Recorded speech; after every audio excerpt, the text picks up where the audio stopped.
우리 찬양대가 고백한 것처럼 참 생명이 부어지는 우리 예배가 되기를 축복합니다. 이 시간에 지치고 힘들 때 주를 보라 라는 제목으로 주일 메시지를 전하겠습니다. 4년 만에 월드컵 시즌이었죠. 이제 내일 결승이 치러지는데요. 그죠? 스페인과 아르헨티나 경기를 끝으로 우리나라로서는 다소 아쉬웠던 이번 월드컵도요 다 지나가게 됩니다. 축구의 백미는 골이죠. 모두의 그 시선이 어떻습니까? 카메라도 그렇고요. 축구할 때 공을 몰고 다니는 선수에게 향하는 것입니다. 그죠? 그리고 마침내 공이 그물 속으로 빨려 들어갈 때 그 쌓여있던 시선들의 무게가 어떻게 됩니까? 그 긴장감들이 어떻게 되나요? 일제히 한순간에 폭발한다는 것입니다. 그러니까 골을 넣은 선수는요, 그 흥분감을 잘 주체하지 못하죠. 그래서 세레머니를 하고요. 관중들도 마찬가지죠. 열광한다는 것입니다. 여러분 2002년 기억나시죠? 안정환 선수가 이탈리아전에서 그 연장에서 결승골 넣었을 때 우리가 8강 진출하게 됐을 때 온 나라가 다 뒤집어졌잖아요. 여기서 기억하기 원하는 것이 하나 있습니다. 골을 넣은 사람은 물론 있지만 골은요 스스로 만들어지지 않는다는 것입니다. 그죠? 혼자 넣을 수가 없죠. 어시스트가 있어야 한다는 것입니다. 안정환도요 이영표의 크로스가 있었기 때문에 헤더를 할 수 있었던 것입니다. 현재 가장 대표적인 우리나라 대표 선수라고 한다면 손흥민을 꼽잖아요. 손흥민이 영국 프리미어 리그에서 뛸 때 이 토트넘 팀이었는데 거기에는요 해리 케인이라고 하는 손흥민의 조력자가 있었잖아요. 손흥민이 넣은 골 중에서 5개 중 하나는 이 해리 케인이 다 어시스트를 했다는 것입니다. 그래서 일명 손캐듀오다 그렇게 부르기도 했습니다. 근데 여러분 인생을 이 축구에 비유해 본다면요 사실 잘 안 풀리는 경기가 더 많을 거잖아요. 그죠? 인생에도 분명 넣어야 할 골들이 있는데 안 들어간다는 것입니다. 무슨 말입니까? 여러분 손흥민에게 해리 케인이 있었던 것처럼 우리에게도요 도움이 필요하다는 것입니다. 그렇다면 우리는 누구의 도움이 필요할까요? 오늘 2절 말씀 한번 같이 읽겠습니다. 시작. 나의 도움은 천지를 지으신 여호와에게서로다. 아멘. 여러분 하나님이 천지를 지으셨다는 게 뭘 의미할까요? 나를 만드셨다는 거죠. 나의 설계자이시고요. 나의 창조자시라는 것입니다. 다시 말하면요. 나를 제일 잘하시는 분이 나를 제일 잘 도와줄 수 있다는 것입니다. 아멘이십니까? 여러분 왜 설계자가 중요할까요? 예를 들어 보면요. 여러분 우리가 스마트폰 또 태블릿 자주 사용하잖아요. 그런데 화면이 멈추거나 안 켜질 때가 가끔 있습니다. 저도 그런 적 많이 있는데요. 그때 당황하기가 쉽잖아요. 그러나 설계자들은요. 이런 일들을 다 대비해 놨다는 것입니다. 바로 리셋 기능이 있는 것인데요. 기기마다 좀 다르기는 한데 몇 가지 버튼을 동시에 누르는 식입니다. 그렇게 하면 여러분 먹통이 된 것 같았던 기계가 다시 시작되는 것입니다. 그래서 설계자들을 뭐라고 부르냐면요. 마스터. 바로 마스터라고 하는 것입니다. 왜 마스터라고 할까요? 여러분 답답할 때 만든 사람에게 물어보면 된다는 것입니다. 그에게는요 다 답이 있다는 것입니다. 마찬가지입니다. 여러분 하나님은요 우리의 창조주가 되시는 것입니다. 우리의 마스터시죠. 하나님은요 우리의 리셋 버튼을 아신다는 것입니다. 설계자는요 우리를 리셋 하실 수 있는 것입니다. 우리를 다시 시작할 수 있게 해주시는 것입니다. 그러면 여러분 우리는 언제 이러한 리셋이 필요할까요? 바로 지치고 힘들 때라는 것입니다. 여러분 우리가 지치고 힘든 이유가 무엇일까요? 많은 이유 중에 우리가 바로 이 땅에서 순례자로 살고 있기 때문이라고 생각합니다. 여러분, 순례자는 관광객과는 다르잖아요. 관광객들은요, 그냥 놀다가 쉬다가 그렇게 가면 되잖아요. 그러나 순례자는요, 이 땅에 사는 목적이 다르다는 것입니다. 예를 들면 여러분, 우리는 하나님의 자녀고요, 이 세상에 속하지 않았기 때문에, 그죠? 하나님 나라에 속한 자이기 때문에 이 땅에서는 나그네처럼 산다는 것입니다. 최근 인기곡 중에 그룹 악동 뮤지션 악뮤죠, 양뮤의 소문의 낙원이라는 노래가 있습니다. 지치고 힘든 나그네여, 오 외톨이 나그네여, 이렇게 부르는 노래인데 지나가면서 들어보시지 않으셨나요? 악뮤는 잘 알려진 것처럼 몽골 선교사의 자녀입니다. 이 노래 소문의 낙원은요, 누군가를 위로하는 가사 같지만 그들 스스로에 대한 고백이라는 것이죠. 악뮤가 K-팝 스타 그 오디션에서 우승을 하고 그 실력만큼 주목도 많이 받았지만, 우리나라 그 아이돌에서는 드물게 친남매 그룹이잖아요. 근데 여러분, 현실 남매는 다 아시겠지만 다정하기가 어렵잖아요. 틱틱거리는 게 현실 남매의 일상이잖아요. 그걸 보면서 불화설 같은 루머도 있었고요. 그리고 아까 사진을 잠깐 보여드렸지만 그 외모가 아이돌 같지 않잖아요. 일상에서 걸어 나온 것 같고 친근하고 그런 순수한 모습을 두고서 연예인 같지 않다고 외모를 비하하는 일들도 있었고요. 특별히 이 동생인 이수현은 명품 보이스, 명품 보컬로 유명한데 한동안 이제 목소리가 나오지 않는 그런 슬럼프를 오래 겪었습니다. 오랜 시간 활동을 못 하다 보니까 여기에 대한 루머는 점점 심해지는 것입니다. 근데 여러분, 가사를 한번 보십시오. 소문의 낙원, 누군가 비웃으면 나는 더 힘을 내요. 소문의 낙원, 물집을 터뜨리고 붕대를 감았죠. 지치고 병든 나그네요, 외톨이 나그네요, 당신의 불치병은 그곳에 존재할 수 없어요.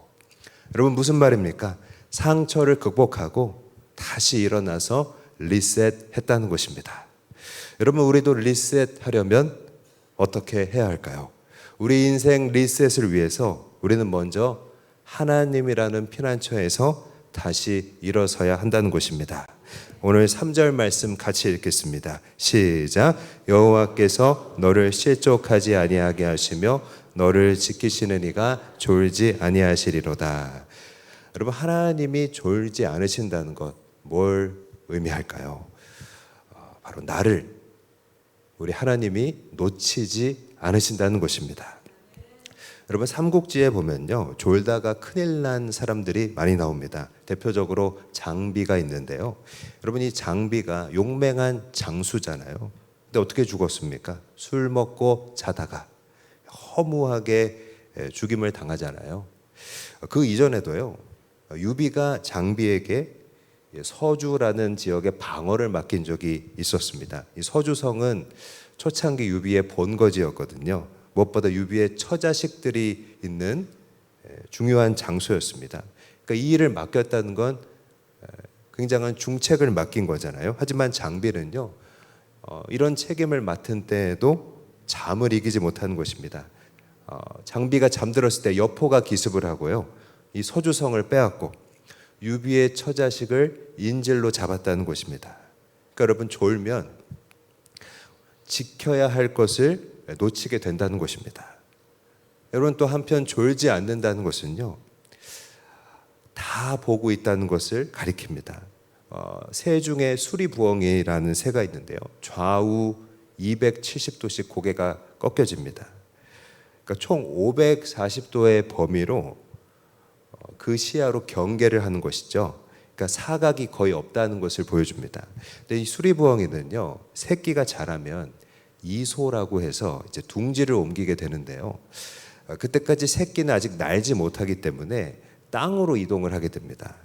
근데 새로운 둥지를 찾아가다가 이 장애물이 나타나거나 어려움이 있으면 새끼가 주변을 둘러보게 되는데요. 수리부엉이는요, 그 시야가 540도라고 했잖아요. 굉장히 넓은 시야로 새끼를 놓치지 않고 여기로 오라고 그 방향을 알려준다는 것입니다. 근데 여러분, 하나님도 마찬가지입니다. 그분은 어떻다고요? 졸지 않으신다는 것입니다. 우리를 놓치지 않으시고요, 사각 없이 여러분 다 보고 계신다는 것입니다. 아멘이십니까? 하나님은요, 우리가 필요할 때 돌아보면 바로 거기에 계시는 줄 믿습니다. 그러므로 하나님이 졸지 않으시는 목적이 무엇인가요? 하나님이 나를 놓치지 않고 다 보고 계시는 이유가 여러분 무엇인가요? 우리를 지키시기 위해서입니다. 아멘이십니까?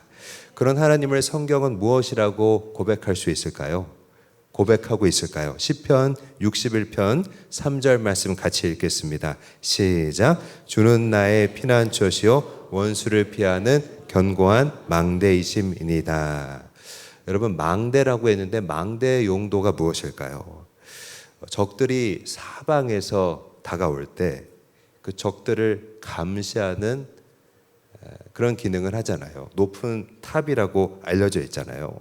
그런데 오늘 이 참고로 읽은 시편 61편에서 여기서 말하는 망대는요, 히브리어 미그달이라는 단어인데 그 어원이 대단하고 강력하다라는 말에서 나온 것입니다. 그러니까 성경에서 망대라고 할 때는요, 단순히 그냥 혼자 있는 탑이 아니라 대단하고 강력한 요새를 가리키는 것입니다. 위급할 때 사람들이 도망쳐 들어갈 수 있는, 한마디로 피난처라는 것입니다. 그러니까 망대는 곧 피난처. 하나님은요, 우리의 견고한 망대, 우리의 견고한 피난처가 되시는 것입니다. 그렇다면 하나님이라는 이 피난처에서 여러분, 우리가 해야 할 일이 무엇일까요? 제기하는 것이죠. 하나님은요, 우리가 다시 일어서기를 원하신다는 것입니다. 아멘이십니까? 사실 성경은요, 다시 일어나는 사람들의 이야기로 가득 차 있다는 것입니다. 여러분, 야곱도요, 형을 속이고 잘못했다가 다시 일어났잖아요. 여러분, 요셉도요, 먼 외국으로 팔려갔다가 다시 쓰임 받잖아요. 모세도요, 살인하고 실패했다가 다시 하나님의 부름을 받잖아요. 다윗도 이 광야를 도망 다니다가 결국 다시 일어나고요. 베드로도 예수님을 배신하고 실패했지만 결국 다시 회복해서 사명을 받는 것입니다. 그러니까 하나님이라는 피난처에 가면요, 그 하나님께서 우리를 다시 일어나게 하신다는 것입니다. 성경의 피난처는 어떤 것들이 있을까요? 물론 여러 가지 피난처들이 있겠지만 먼저 아둘람 굴이 떠올랐습니다. 아둘람은요, 다윗이 쫓겨다닐 때 숨어 지냈던 굴이잖아요. 원통한 자들이 여기로 다 모였다는 곳입니다. 근데 여러분, 이 굴의 역할이 무엇이었습니까? 후일을 기약하게 하는 거잖아요. 여기서 피난처의 목적이 분명해집니다. 여러분, 피난처는요, 숨는 게 목적이 아닙니다. 그럼 무엇일까요? 다시 일어날 힘을 기르는 시간, 그 장소가 되는 것입니다. 또 성경의 피난처는 무엇이 있을까요? 애굽 궁정이 떠올랐습니다. 애굽 궁정이 어떤 곳입니까? 모세가 자란 곳이죠. 그때 히브리인들의 아기들은요, 애굽 왕의 지시로 사실 다 죽을 목숨이었잖아요. 그러나 공주에게 입양이 돼서 모세는요, 성장하게 된다는 것입니다. 비록 애굽의 왕자로서 자라나게 되지만 이 애굽 궁정이 따지고 보면 모세의 피난처가 되는 것이죠. 거기서 죽을 운명을 다시 일으키게 되고요, 오랜 시간을 돌아서 하나님이 모세를 쓰시려는 곳이죠. 원래 사명의 자리로 돌아오게 하시는 것입니다. 또 피난처는요, 꼭 장소뿐만이 아니라 사람도 될 수 있다고 생각합니다. 다메섹의 아나니아는요, 어떤 사람입니까? 바울이 회심하고 나서 처음 만났던 사람이잖아요. 여러분, 바울이 교회를 핍박하다가 부활하신 예수님을 만났는데 얼마나 당황했겠습니까? 자신이 그동안 했던 일에 대한 후회와 여러 충격으로 여러분 바울은요 거의 재기불능 상태였다는 것입니다. 하지만 아나니아는요 혼이 나가 있던 바울을 잘 돌봐주었고요. 앞으로 바울이 해야 할 일을 알려줬다는 것입니다. 이방인들을 구원하기 위해서 바울의 삶을 다시 시작하도록 도와줬다는 것입니다. 여러분 이런 예들을 통해서 우리가 뭘 알 수 있습니까? 우리를 놓치지 않는 하나님은요 우리가 지치고 힘들 때 바로 우리의 곁에 계시고요 우리의 피난처가 되신다는 것입니다. 그리고 여러분 우리가 살펴봤지만 성경의 피난처들은요 그냥 단순히 숨는 곳이 아니잖아요. 단순히 쉬는 곳이 아니잖아요. 어떤 곳입니까?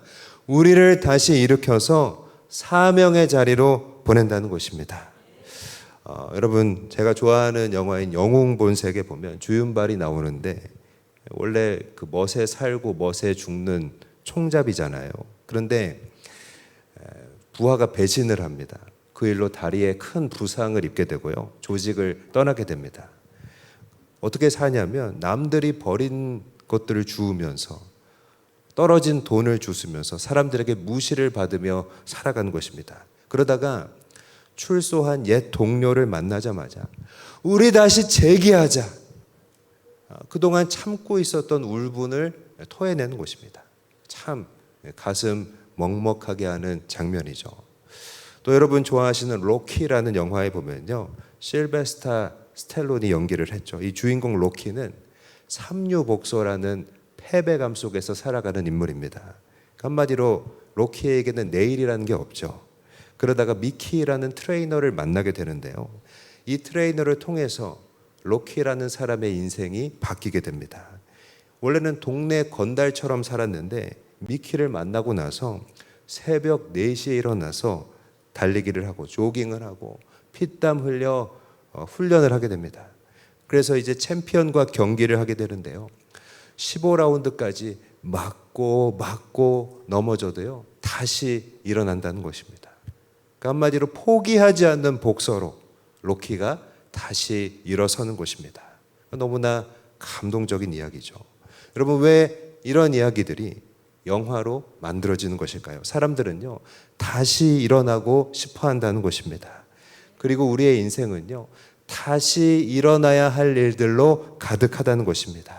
그리고 오늘 우리도 다시 일어나야 할 줄 믿습니다.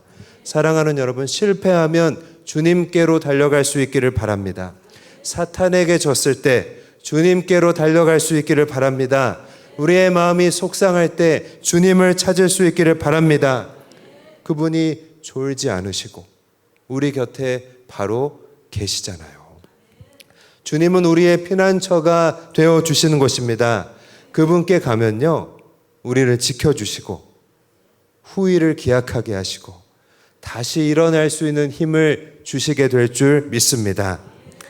두 번째로 우리의 인생 리셋을 위해서 우리는 하나님의 그늘에서 회복해야 한다는 것입니다. 오늘 5절 말씀 한번 같이 읽겠습니다. 시작. 여호와는 너를 지키시는 이시라. 여호와께서 내 오른쪽에서 내 그늘이 되시나니. 여러분 그늘이 되어주신다고 했잖아요. 그늘의 역할이 무엇일까요? 가려주는 것이죠. 뜨거운 해를 가려주고 비도 안 맞게 해주는 것입니다.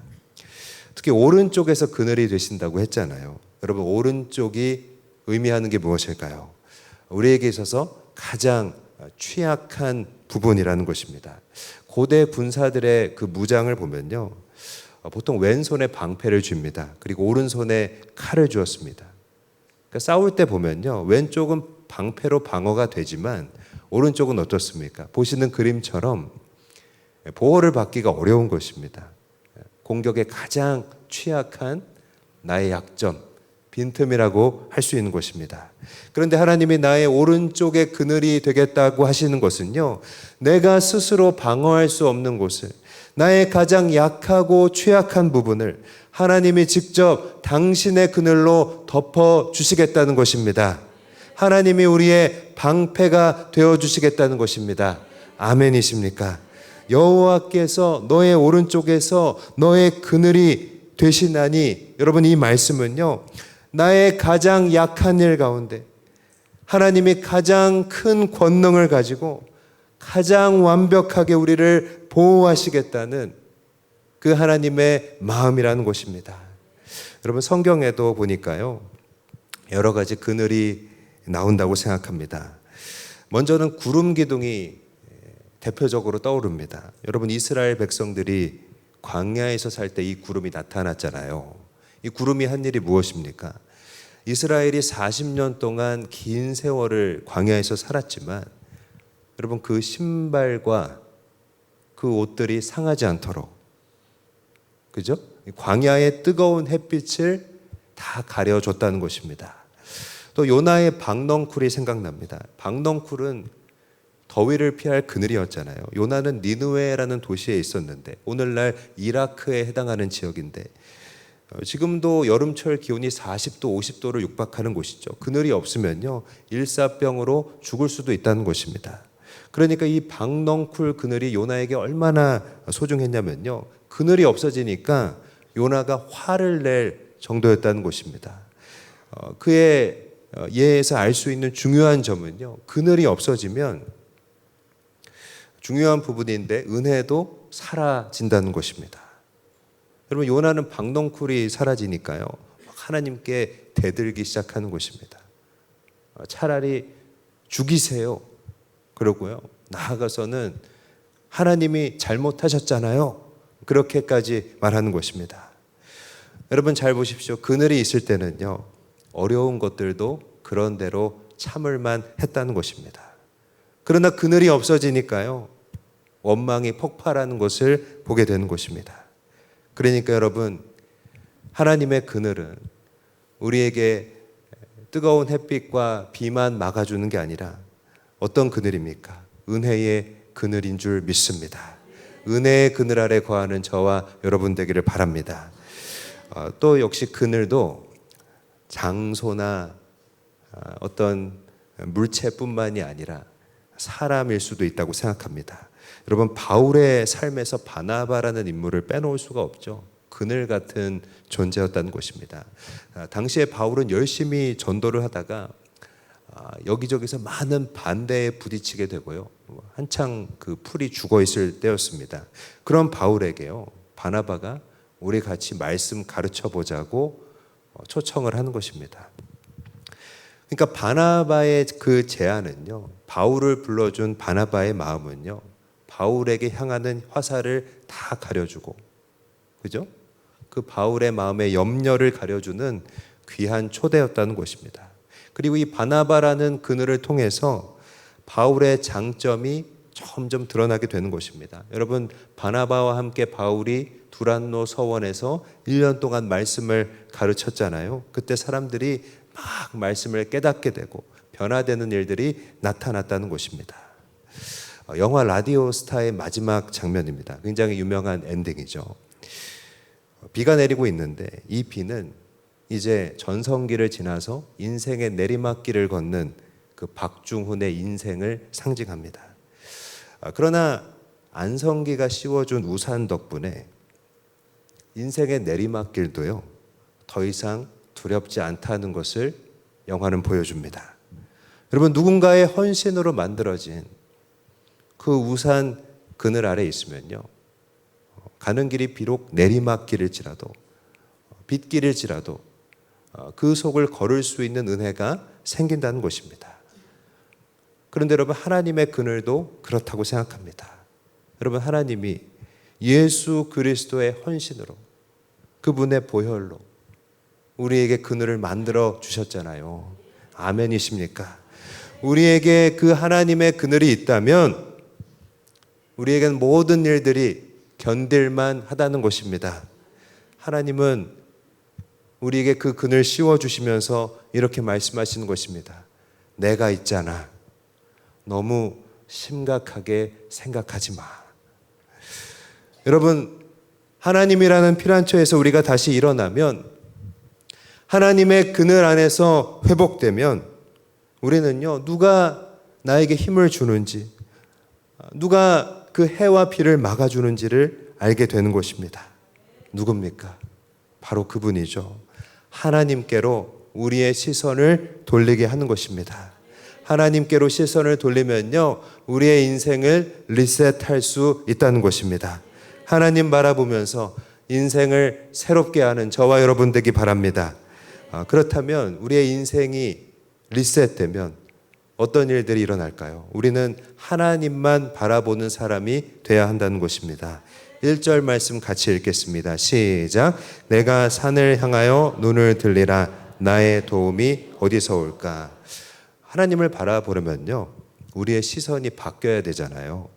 그런데 이게 간단한 듯 하지만 어렵습니다. 잘 안 된다는 것입니다. 새로운 것을 보려면 늘 보던 것들이 아니라 우리의 시선을 바꾸려면요, 우리의 뇌가 평소보다 많은 에너지를 쓴다는 것입니다. 왜냐하면 뇌는요, 늘 보던 것을 좋아하고요, 익숙한 것을 찾기 때문입니다. 유튜브 알고리즘이 이와 비슷한 원리인데요. 알고리즘이 어떻습니까? 기존의 시청 기록을 바탕으로 해서 내가 좋아할 만한 주제나 내가 좋아하는 채널의 영상을 계속 띄워주는 거잖아요. 그러나 성경은요, 그런 익숙한 것들이 아니라 우리의 눈을 들어 산을 보라고 하는 것입니다. 여러분, 이 산이 무엇입니까? 구약의 시온산을 가리킵니다. 시온산이 어떤 산입니까? 하나님의 언약궤가 있는 장소입니다. 그러므로 산을 보라는 것은요, 눈을 들어 산을 보라는 것은요, 살아계신 하나님을 보라는 것입니다. 아멘이십니까? 미국 미네소타 대학교에 조한 마이어스 레비라는 학자가 있습니다. 그분은요, 이 천장의 높이가 우리의 창의성을 바꾼다는 흥미로운 연구를 발표했습니다. 그러니까 방의 천장 높이에 따라서, 층고에 따라서 사람들의 그 사고 방식이 완전히 달라진다는 것이죠.